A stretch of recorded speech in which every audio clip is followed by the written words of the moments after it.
దేవుడికి వందాలండి. సమయం ఇచ్చిన అయ్యగారికి అమ్మగారికి కూడి వచ్చిన మీ అందరికీ వందాలండి.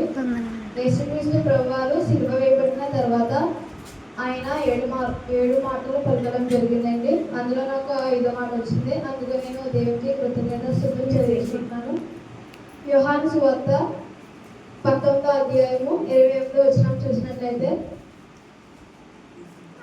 అటు తర్వాత సమస్తమును అప్పటికి సమాప్తమైందని యేసు ఎరిగి లేఖనము నెరవేరినట్లు నేను తప్పుకొనిచున్నానని. యేసుక్రీస్తు ప్రభువారికి ఇక్కడ దాహం వేసిందండి. 5వ మాటలో ఆయన ఏమని పలికాడంటే ఆయనకి దాహం వేసింది.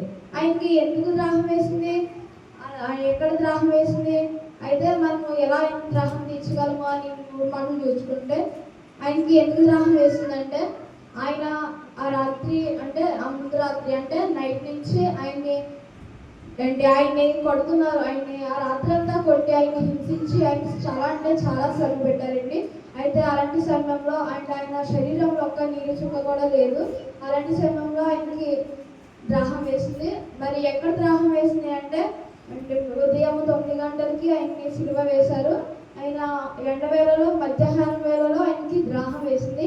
అయితే మనము దేవునికి ఎలా దాహం తీర్చాలి అంటే, ఆయన దాహం ఎలా తీర్చాలి అంటే మత్తయి సువార్త 25వ అధ్యాయము 35వ వచనంలో చూసినట్లయితే,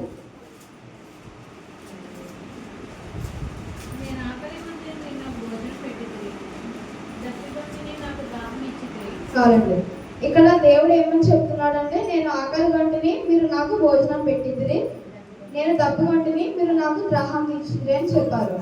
అయితే ఇక్కడ శిష్యులు దేవుడికి భోజనం అలాగే నీరు ఇవ్వలేదు. కానీ అప్పుడు శిష్యులు అడుగుతారు, మేము ఎప్పుడు నీకు ఆహారం పెట్టింది, నేను ఎప్పుడు మీకు దాహం తీర్చింది అంటే అప్పుడు యేసుక్రీస్తు ప్రభువారు అంటారు, మీరు ఒకరికి భోజనం పెట్టారు, ఒకరికి దాహం తీర్చారు, అంటే ఒకరికి చేస్తే నాకు చేసినట్టే అని దేవుడు చెప్తారు.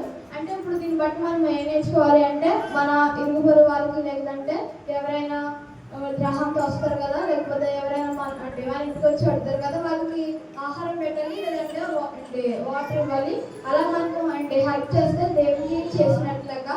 అయితే ఇక్కడ దేవుడు శారీరకంగా దాహం తప్పుకున్నారా, లేదంటే ఆత్మీయంగా దాహం తప్పుకున్నారా అని చూసినట్లయితే, శారీరకంగా అంటే మనం ఇప్పుడు ఇరుగు వారికి సహాయం చేయడము, లేదంటే వాటర్ లేకపోతే వాళ్ళకి వాటర్ ఇవ్వడము, భోజనం లేకపోతే భోజనం ఇవ్వడము, ఇవి చేస్తే దేవునికి దాహం తీసినట్లు. అయితే మరి ఆత్మీయంగా అంటే మనము దేవుని మాట వినాలి, దేవునిలో విశ్వాసం కలిగి ఉండాలి, దేవునిలో నడుచుకోవాలి, దేవునిలో నమ్మకం కలిగి ఉండాలి. మనము దేవునిలో ఒక్కొక్కసారి ఎందుకో పాపంలోకి వెళ్ళిపోతాము, దేవునిలోకి రాకుండా అప్పుడు మనము శారీరకంగా చేసి ఆయన దగ్గర తీర్చి ఆత్మీయంగా దాహం తీర్చకపోతే ఆయన కూడా మనకి ఆశీర్వాదము 2 రంగాలుగా ఇవ్వడు, ఒక రకంగా ఇస్తాడు. ఇంకో ఆశీర్వాదం కావాలంటే మన ఆత్మీయంగా అంటే మన మనసుకి, మన హృదయానికి, మనకి దప్పిక అంటే కోరిక అండి. మరి దేవుని కోరిక ఏంటి అంటే మనల్ని రక్షించుకోవాలి, మన ఆయనలో విశ్వాసం కలిగి ఆయన మార్గంలో నడిచేలాగా మనం ఉండాలి అండి. అలాగే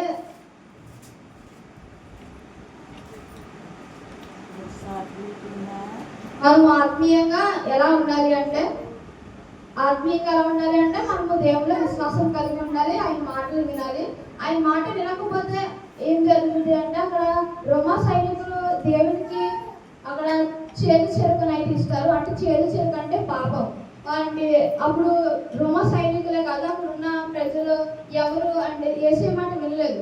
యేసు మాట వినకపోవడం వల్ల ఆయన చాలా అప్పుడు ఆయనకి దాహం వేస్తుంది. అప్పుడు రోమా సైనికులు అక్కడ దేవునికి దాహం తీర్చలేకపోయారు. దేవునికి అక్కడ పాపం అనే చేదు చెరుకుని ఇచ్చారు. మనం ఇప్పుడు ఏమి ఇస్తున్నామని మనము ప్రశ్నించుకుంటే, మనము ఏమి ఇవ్వాలి అంటే మన హృదయాన్ని యేసుక్రీస్తు ప్రభువారికి ఇవ్వాలి. అది ఆయన దాహం తప్పుగా తీసినట్లు అవుతాము. మనము యేసుక్రీస్తు ప్రభువారు మన కోసం ఆయన సిలువ వేయబడ్డారు.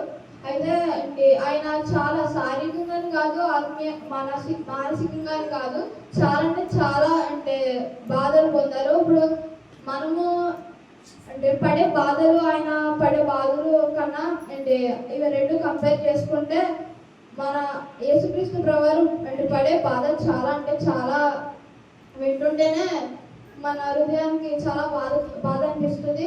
మరి అలాంటి అంత మన కోసము మన పాపాలు కడగడానికి, మనల్ని రక్షించడానికి, పాపం నుండి మనల్ని కాపాడడానికి యేసుక్రీస్తు ప్రభువారు మన కోసము ఆయన సిలువ వేయబడ్డారు.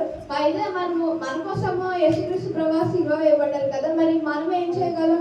దేవునికి ఏం చేస్తే దేవుడికి దాహం తీస్తుంది అంటే ఆయనలో మనం విశ్వాసం కలిగి ఉండాలి, నమ్మకంగా కలిగి ఉండాలి, ఆయన మార్గంలో నడవాలి. ఆయన ప్రతి వారము సన్నిధికి రావడం, దేవుని ఆరాధించడం, ఇవన్నీ చేస్తే దేవుడు దాహం తీర్చినట్లు. అయితే మరి ఆత్మీయంగా మరి మనము చేయట్లేదంటే మరి అది మన తప్పు అవుతుంది. కాబట్టి మీరందరూ దేవుని ఆజ్ఞను పాటించాలని, దేవుని మాట వినాలని, దేవుళ్ళ విశ్వాసం కలిగి, నమ్మకం కలిగి జీవిస్తారని నేను ఆశిస్తున్నాను. ఇచ్చిన మాట దేవుడు ఇచ్చినాక